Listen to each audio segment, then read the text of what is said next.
sama-sama di hadapan hukum. Keadilan dan kebenaran haruslah ditegakkan. Wahai para penegak hukum, mengabdilah demi bangsa ini. Janganlah menyalahgunakan wewenang ada padamu. Masyarakat peduli hukum, kembali lagi kita bersuasapa. Saya kembali beserta rekan saya. Di sini Dr. Hendrik Jehaman SHMH. Beliau adalah seorang ahli pidana. Saya katakan ahli karena sudah doktor juga sudah menangani beberapa perkara. Bukan hanya perkara selama hampir lebih 37 tahun yang catatan saya. Kedua juga sering dipakai sebagai ahli dalam bidang hukum acara pidana. Apa kabar? Oh, sehat. Selamat sore. Segar terus ya? Iya, memang ini karena untuk Bung John ini, dan untuk bangsa, untuk masyarakat peduli hukum. Iya. Kita mesti berbicara terus, tidak boleh kita berhenti. Iya. Ya. Masyarakat peduli hukum, kami baru tadi pagi komunikasi. Bung Hendrik ini akhir tahun. Coba kita memikirkan bagaimana kondisi kita saat ini, terutama di bidang penegakan hukum. Saya prihatin, saya katakan. Beliau juga menyatakan prihatin. Coba, sebenarnya bukan hanya tahun ini, tahun-tahun sebelumnya juga ada beberapa tahun ini. Ya, kita sebagai advokat sehari-hari menangani perkara. Tetapi beberapa tahun terakhir ini, jujur, kita menyatakan bukan hanya terjadi korupsi atau kolusi atau nepotisme ataupun suap menyuap di kalangan advokat ataupun jaksa atau polisi, tetapi udah menyangkut hakim, bahkan hakim agung. Ini sangat memprihatinkan. Kita bukan menjustifikasi siapapun lembaga ataupun oknumnya, tetapi dalam hal ini perlu kita cari solusinya. Untuk itulah saya undang Bung Hendrik. Bagaimana Bung Hendrik menanggapi tentang keadaan yang ada sekarang ini? Baik, terima kasih. Selamat sore para pemirsa masyarakat peduli hukum. Semangat terus ya. Kita tidak boleh terlena dengan keadaan. Baik, saya memulainya mungkin refleksi ya. Ini refleksi akhir tahun. Refleksi akhir tahun ini kita coba memotret segala peristiwa. Pertama, saya mungkin melihatnya dari dua hal. Satu, dari produk otoritas pembuat undang-undang bersama pemerintah. Kita mendapat kabar yang baik.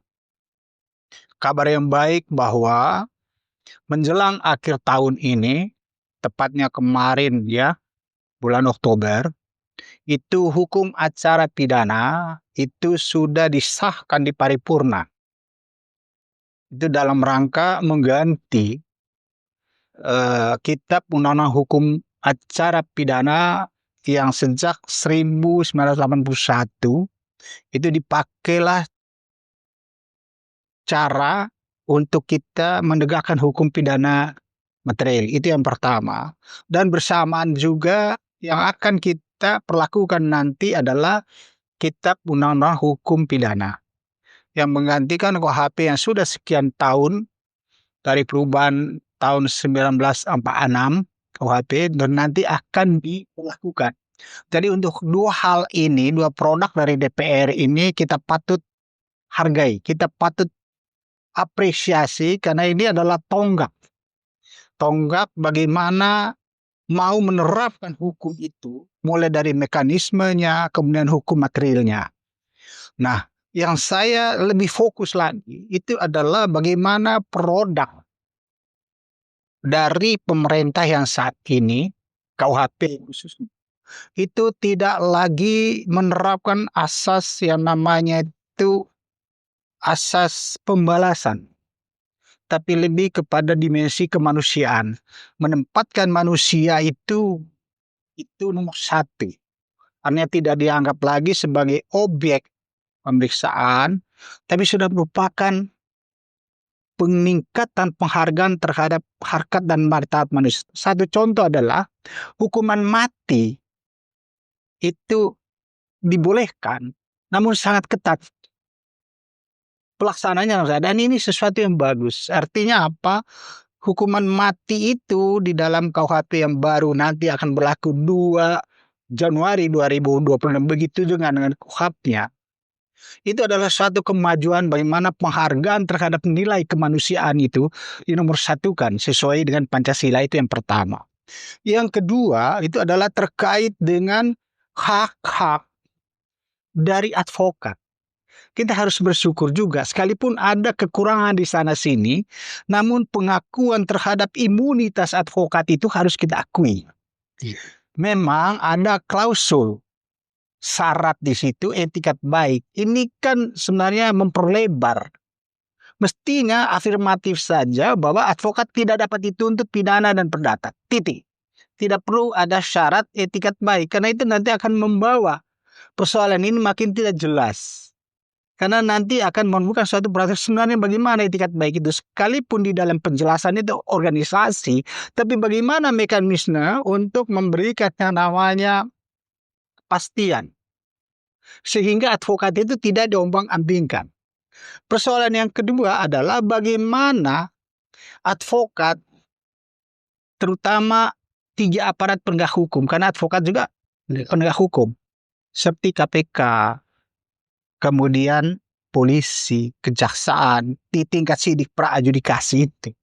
Bagaimana dia mengimplementasikan yang namanya asas equality before the law, persamaan di muka hukum. Dalam konteks ini adalah bagaimana sebenarnya pandangan daripada 3 aparat ini memandang advokat itu adalah penegak hukum, itu persoalan. Ya. Jadi jangan melihat hak semula. Hak dia itu sama dengan hak kita tidak. Artinya bagaimana dia bisa memahami kepentingan hak-hak advokat menurut undang-undang, itu yang harus dia pahami. Sehingga ada persamaan. Jadi dia melihat, dia benar-benar, oh iya, ini advokat juga penegak hukum. Artinya memperlakukan advokat itu jangan ya berpandangan bertitik tolak dari pandangan dia, tapi dia harus melihat keanekaragaman daripada advokat itu. Maksudnya adalah bagaimana status advokat itu sebagai penegak hukum, dia harus bisa melihat itu adalah persamaan di situ. Ini memang masalah. Sebenarnya dari advokat itu sesuatu normanya sudah bagus, hanya bagaimana mereka bisa memahami equality before the law. Persamaan, bagaimana para aparat penegak hukumnya memandang advokat itu adalah sama sebagai penegak hukum dan memperlakukan advokat itu didasarkan pada aturan-aturan yang memberikan hak kepada advokat itu, undang-undang advokat itu harus. Jadi jangan dia hanya memakai satu kacamata, tidak ada di KUHP, lalu dia mengabaikan. Sehingga nanti upaya-upaya seharusnya itu tidak harus advokat dihadapkan masalah-masalah hukum yang menurut terjemahan polisi ataupun KPK ataupun jaksa, itu sebenarnya harus dihindari. Karena KUHP-nya sendiri sudah memberikan hak kepada advokat, hak imunitas, tidak dapat dituntut. Satu lagi hak, kalau sudah imunitasnya sudah ada, berarti impunitasnya juga tidak ada. Artinya apa? Kalau hak untuk menuntut saja tidak boleh, apalagi untuk menghukum. Tapi paradigma ini, equality before the law ini adalah yang dituntut sebenarnya adalah aparat penegak hukum yang lain. Bagaimana dia memahami persamaan hak itu dari kacamata advokatnya. Jangan memandang advokat dari kacamata dia. Tapi dari aturan-aturan advokat, itulah sebenarnya tantangan yang perlu. Ya, saya sangat tertarik tadi Bung Hendrik di awal langsung tentang KUHP dan KUHP, kita undang hukum pidana yang sama-sama dilakukan. Terutama tentang hak imunitas. Memang ini juga bukan hal yang baru, karena di undang-undang advokat sebenarnya sudah ditentukan bahwa advokat tidak dapat dituntut baik secara perdata maupun pidana dalam rangka menjalankan tugasnya. Cuma memang ada kata-kata dengan etiket baik ini. Memang ini saya setuju. Seharusnya pada saat dia melakukan tugas dan ada masalah berhubungan dengan itu, seharusnya nggak perlu etiket baik atau apa. Itu kan penafsirannya nanti akan bermacam-macam. Subjektif sekali nanti penyidik atau siapapun yang proses perkara menyangkut advokat. Tapi itu nanti kita perjuangkan supaya nanti juga ada aturan yang khusus tentang itu ya. Tetapi gini, karena awalnya kan Bung Hendrik menceritakan bagaimana kita apresiasi lah ada KUHP yang baru. Sekalipun ada kekurangannya. Karena ini menyangkut advokat dan equality before the law tadi, persamaan. persamaan. Tapi ada pasal yang di dalam KUHP yang saya lihat, Bung Hendrik. Betul. Ya. Pasal 210 ayat 10 yang menyatakan setelah pemeriksaan terdakwa, ya, jaksa diberikan lagi hak untuk mengajukan saksi maupun ahli dalam rangka menyanggah bukti ataupun saksi daripada advokat. Saya jujur menyatakan di sini nggak terjadi equal persamaan hak antara advokat dan jaksa. Oke.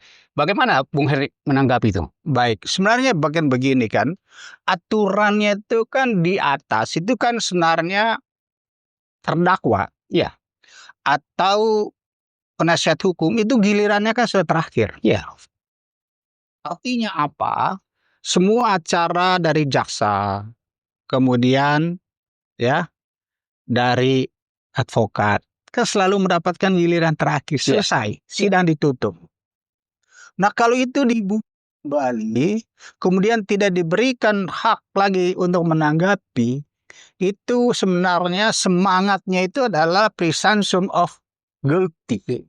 Membuat orang pokoknya harus salah orang ini. Dan ini sudah tidak dapat dipertahankan dengan tata cara seperti ini. Teknis kan, tapi sesuatu yang teknis itu seharusnya cukup berimbang kalau sampai giliran terakhir. Jangan lagi diberi tambahan-tambahan.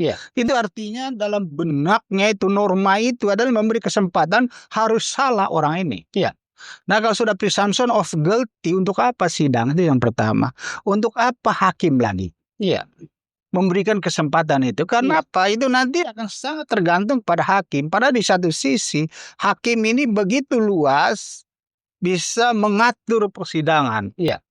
Dan sudah jelas haknya itu diberikan sama. Dan jaksa ini kan sebenarnya dari awal itu kan sudah diberikan haknya seluas-luasnya. Sedangkan terdakwa itu kan hanya untuk membela dirinya. Sangat-sangat terbatas terkait dengan objek pemeriksaan. Yaitu apa saja perbuatan dia itu sangat terbatas. Jadi bagi saya sebenarnya itu norma yang semangatnya itu juga tidak memberikan persamaan. Persamaan hak terhadap, kalau di sidang saja sudah begitu, normanya sudah begitu, terus kapan selesainya? Artinya apa? Membuka norma ini memberi peluang yang begitu luas pada jaksa, tapi sangat merugikan hak terdakwa. Kenapa? Bagaimana dia untuk dan kalimatnya memang untuk membantah, menyanggah. Bagaimana ceritanya? Kan tidak harus disanggah. Kalau umpamakan dengan fakta tidak sesuai dengan kenyataan, itu kan sudah merupakan sanggahan. Tapi kalau sudah dengan kata afirmatif, norma itu harus menyanggah, berarti yang tidak ada bisa diadakan. Kan ini sudah norma sudah nggak benar. Artinya apa? Ini memang harus dikoreksi. Itu satu hal. Jadi bagi saya sebenarnya due process of law itu kan mesti menjunjung persamaan tadi. Hak itu kan sudah ada hak terdakwa, hak jaksa, toh. Nanti kan di situ juga banyak sekali ahli-ahli yang dia diberi kesempatan. Selain apa yang dibawa dari penyidikan, kan dia juga berhak mengajukan namanya ahli added charge. Tapi kalau terus begitu, terus kapan selesai? Menyanggah kan tidak ada selesainya. Padahalnya fungsi hakim itu kan untuk mempertimbangkan, oh ini loh yang namanya dari jaksa, ini dari terdakwa. Kan dia ada tengah-tengah. Tapi kalau umpama ini dari jaksa, ini dari terdakwa, ini dari jaksa, kan 2-1. Udah nggak imbang. Justru itu Bung Hendrik, kita karena Bung Hendrik tadi mengawali tentang KUHP, saya juga setelah saya baca cukup detail 210 ini, saya sebagai advokat, karena kita udah sehari-hari biasanya kalau sudah pemeriksaan terdakwa, udah penuntutan, baru pledoi, replik, duplik. Kan selalu belakangan kita. Ini kok pemeriksaan daripada setelah terdakwa diberikan hak lagi kepada dan norma itu menyanggah. Untuk menyanggah. Jadi ini kenapa untuk menyambah? Justru itu Tapi ya nggak tahu Yang lah, tidak nanti ada ke pun depan nanti kita ini perlu kita koreksi supaya jangan terjadi tabrakan. Dia praktek yang selama ini sudah berlangsung dengan baik, jangan jadi suatu maka perdebatan yang apa nanti. Tapi Bung Hendrik, dari di awal kan saya katakan, ya, tapi nggak apa-apa, kita udah membahas KUHP dan KUHP yang baru, ya Baik. kita menyongsong itu, udah kita Baik. bikin statement yang bagus tadi, sehingga nanti ke depan kita inginkan supaya lebih baik Oke. lagi. Cuma saya di awal tadi udah menyatakan penegakan hukum beberapa tahun terakhir ini, khusus tahun 2025 ini. Seperti yang saya katakan, saya cukup Baik. miris. Baik. Itu kan awalnya. Jadi bagaimana Bung Hendrik menanggapi dan bagaimana cara untuk membuat kita supaya kembali dalam menggapai cita-cita masyarakat yang adil dan makmur tadi. Oke, baik. Sebenarnya tadi kan saya bilang ada dua hal yang saya mau sampaikan. Tadi kan satu produk. Oke, itu sudah kita lewatin. Ada dua tadi itu harus kita apresiasi KUHP dan KUHP. Dengan segala ya Kekurangan. keterbatasannya apapun, tapi kita harus bisa menerima. Yang kedua itu adalah tentang praktek penegakan hukum. Iya. Penegakan hukum di Indonesia ini boleh dikatakan itu sampai saat ini ada bagusnya, tapi bagi saya lebih banyak kurang bagusnya, Iya. kurang baik-baiknya. Pertama begini ya, kita ini kan negara hukum, Rechtsstaat. Rechtsstaat itu kan kita itu diberi kewenangan, khususnya dalam bidang hukum itu ada independensi. Ada kemandirian di situ, yudikatif. Itu salah satu-satunya eksekutor yudikatif ini. Untuk melaksanakan hukum yang benar, berdasarkan fakta dan norma. Itu prinsip pertama. Bagaimana prosesnya? Prosesnya itu kan mulai dari pra-adjudikasi, adjudikasi, post-adjudikasi. Proses pra-adjudikasi mulai penyelidik, sidik, persidangan, itu kan namanya due process of law. Due process of law ini kan berarti ada tata cara yang harus diikuti. Ya. Mulai dari lidik, sidik, penuntutan, persidangan, sampai putus, sampai kepada post adjudikasi, sampai itu kan ada proses, namanya proses due process of law. Dan proses-proses ini kan harus dilaksanakan dengan cara yang benar. Memperoleh alat bukti juga harus cara yang benar. Dan ada satu keuntungan tadi KUHP yang baru ini, itu dia bilang itu secara limitatif juga mengatur tentang itu, harus mencari cara perolehan alat bukti itu dengan cara benar. Tidak benar itu terancam batal. Itu bagus. Artinya norma itu bagus. Nah, penegakan hukum yang saat ini itu kan saya bilang, itu kenapa saya bilang tidak baik, terdapat carut marut. Terutama yang saya lihat itu dalam bidang korupsi. Nah, korupsi ini kan sebenarnya terutama yang terkait dengan BUMN. Kita tahulah akhir-akhir ini ada beberapa kasus yang diduga merugikan keuangan negara. Karena kan secara limitatif itu pasal korupsi itu kan hanya dua yang berkaitan dengan langsung berkaitan dengan keuangan negara, pasal 2, pasal 3. Nah, salah satu syarat untuk menghukum seseorang itu adalah memenuhi semua unsur. Baik unsur pokok, bestandard maupun elemen. Nah, unsur pokok itu adalah melawan hukum. Artinya kalau sudah melawan hukum, sudah pasti dihukum. Menyalahgunakan kewenangan, pasti dihukum. Tapi syarat untuk menghukum orang itu semua unsur, termasuk kerugian keuangan negara. Iya. Salah satu kerugian keuangan negara itu adalah bahwa negara itu rugi, artinya ada orang lain yang diuntungkan. Ada kekurangan, kerugian keuangan negara, ada kekurangan ya uang yang harusnya masuk negara tapi tidak masuk. Tapi masuk kepada orang lain. Nah, sekarang terkait dengan pelaku. Normanya itu kan adalah menguntungkan diri sendiri atau orang lain. Mestinya hakim yang jeli cukup satu unsur itu atau itu, kalau pelakunya itu memang tidak dapat duit sama sekali dan dia menjalankan perintah perusahaan atau putusan perusahaan atau namanya itu business judgment rule, itu kan ada rapat direksi itu. Rapat direksi itu kan artinya apa? Ada pertanggungjawaban bisnis di situ. Kalau dia tidak dapat duit kan harusnya dia bebas. Loh, iya, karena ada orang lain PT ya memang harus dia dapat. Apa salahnya? Kenapa dia yang untung, orang yang mengeluarkan putusan dihukum, aneh memang. Harusnya di situ artinya apa? Hakimnya harus jeli bahwa harus orang bebas. Itu yang pertama. Kemudian ya, hukum di Indonesia ini kan juga ada juga kekuasaan yudikatif itu diberikan kepada presiden. Itu Undang-Undang Dasar 45 pasal 14. Iya. Ayat 1 itu secara tegas ada 4 kelompok itu kan, GAR. Grasi, amnesti, abolisi, dan rehabilitasi. Nah, dua yang namanya amnesti dan abolisi, ya toh, itu kan amnesti ya.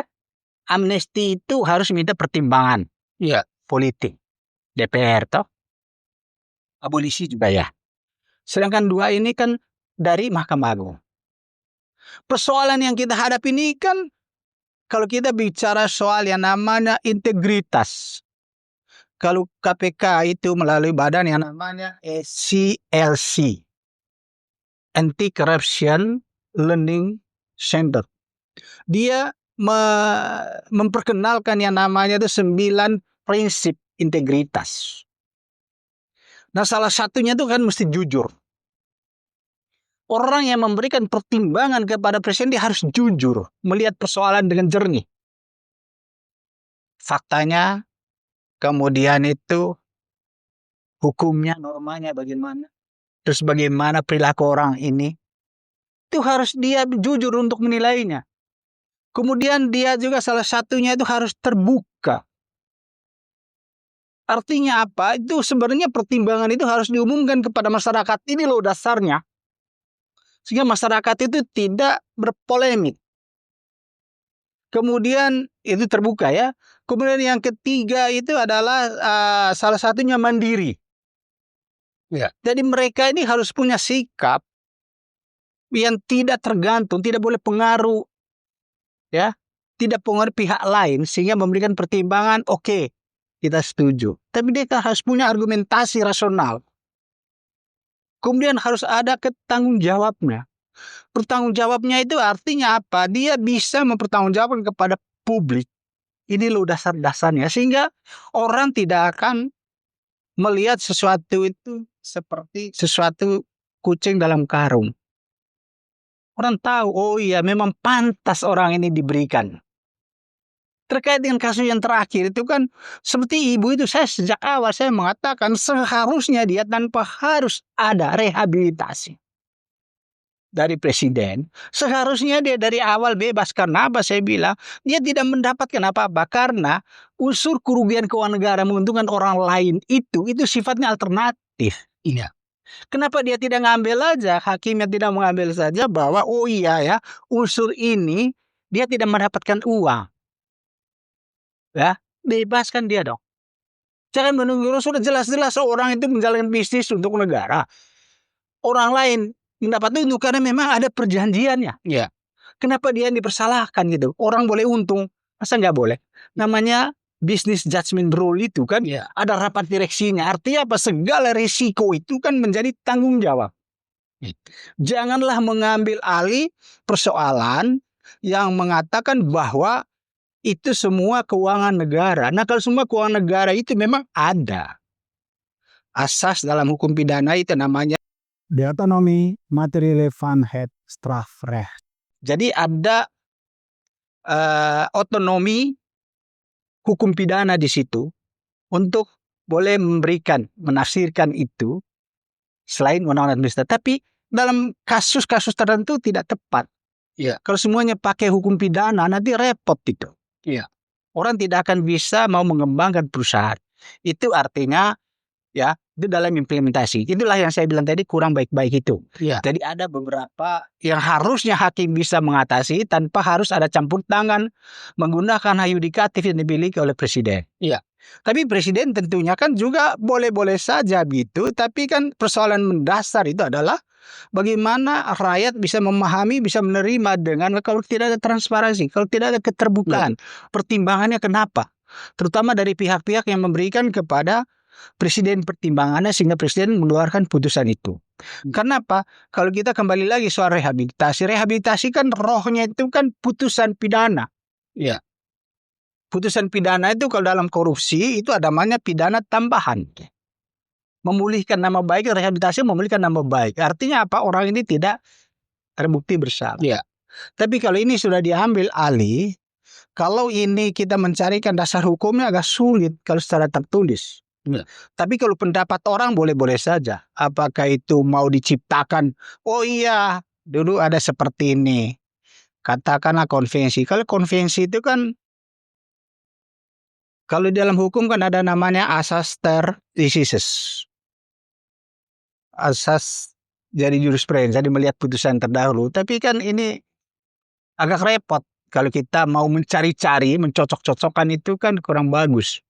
Kalau kita tidak tahu awalnya kenapa saya mengeluarkan putusan. Saya pikir Iya, kalau kita bicara tentang rehabilitasi apa yang dikeluarkan oleh Bapak Presiden kemarin sebenarnya udah banyak pembahasan. ya, Tetapi saya sangat tertarik apa yang katakan Dr. Hendrik saat ini, yaitu tentang keterbukaan seharusnya. betul. Karena sejak awal juga kalau di persidangan itu kan sebelum diputuskan dari mulai pemeriksaan awal aja kan open bar head namanya, terbuka untuk umum.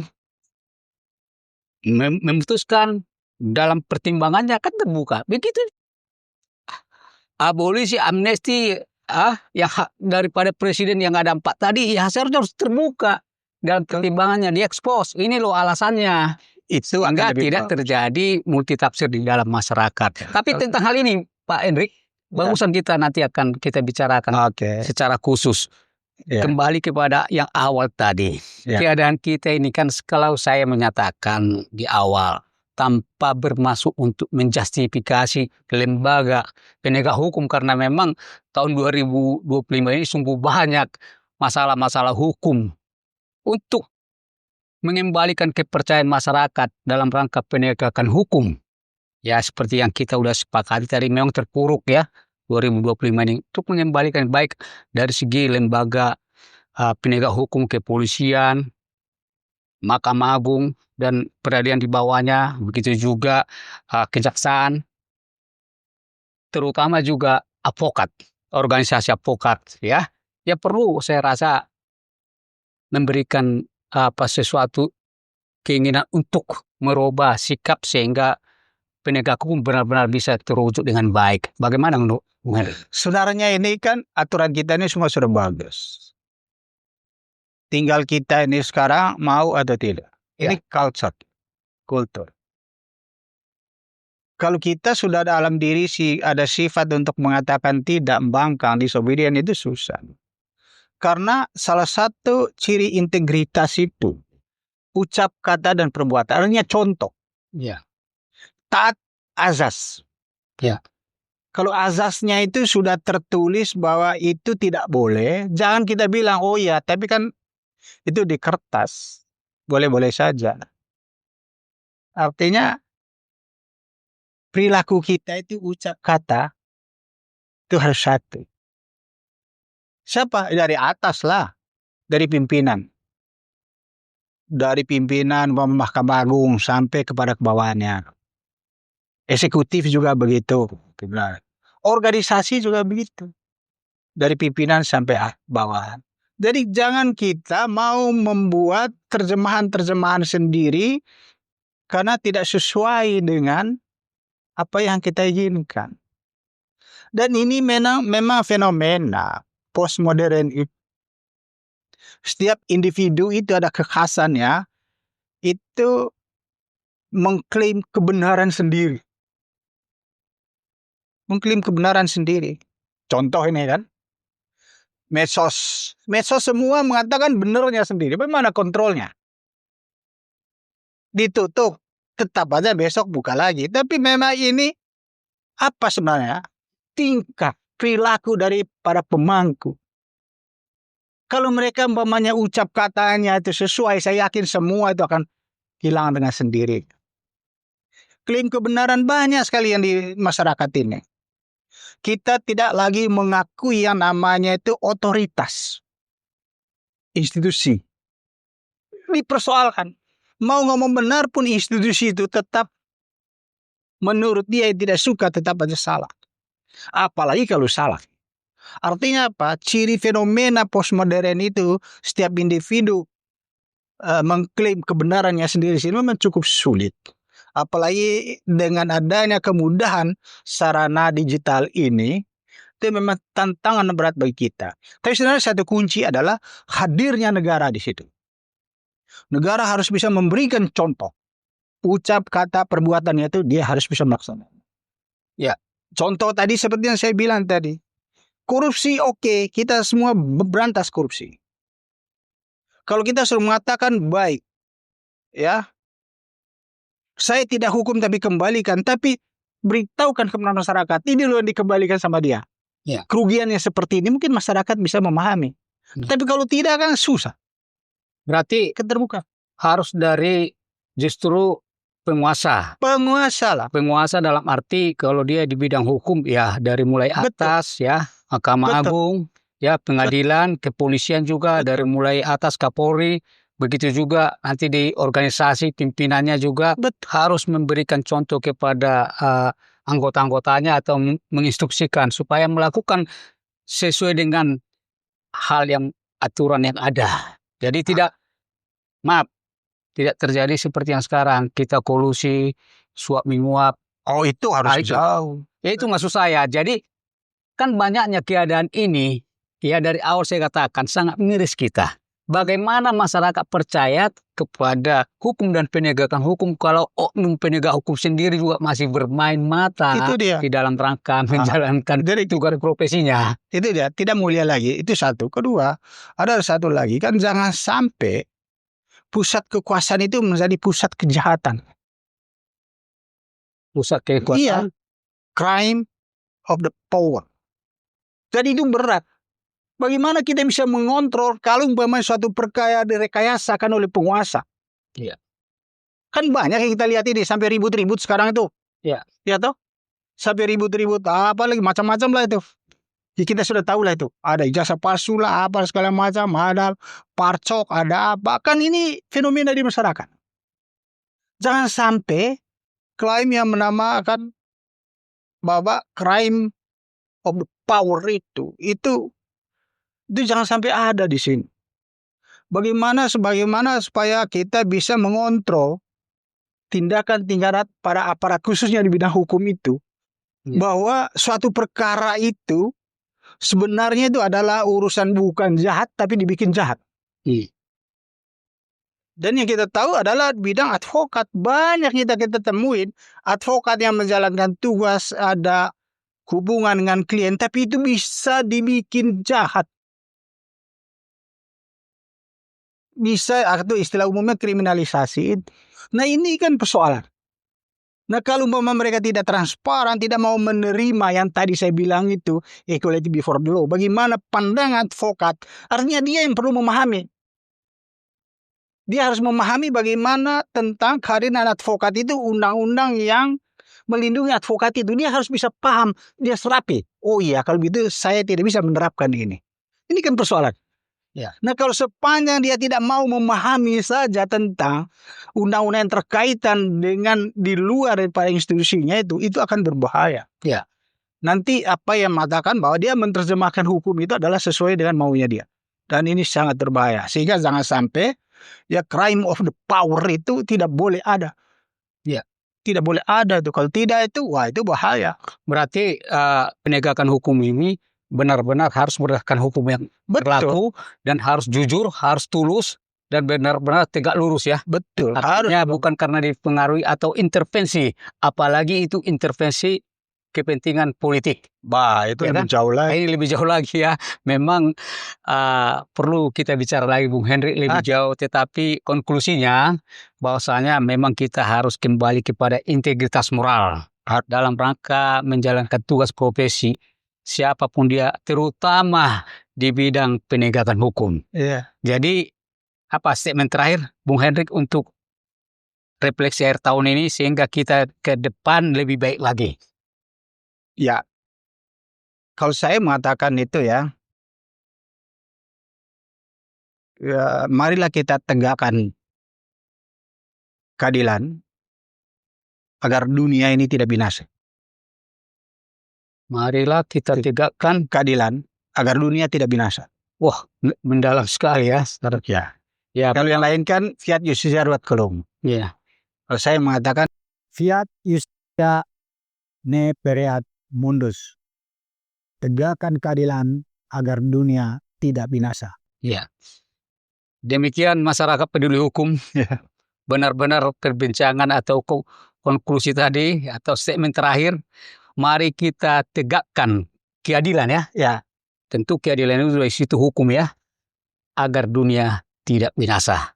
Ya. Kalau saya tambah lagi, selagi masih ada waktu, mari kita tegakkan keadilan agar dunia tidak binasa dan kita bisa menikmati hidup kita bersama di dalam negara Republik Indonesia yang tercinta ini. Terima kasih Bung Hendrik. Oke. Kita Selamat sore. hanya bisa berbincang lagi tentang hal yang tadi yang saya katakan tadi untuk ke depan ya. Oke. Selamat. Selamat sore. Tegakkan terus keadilan. Ya.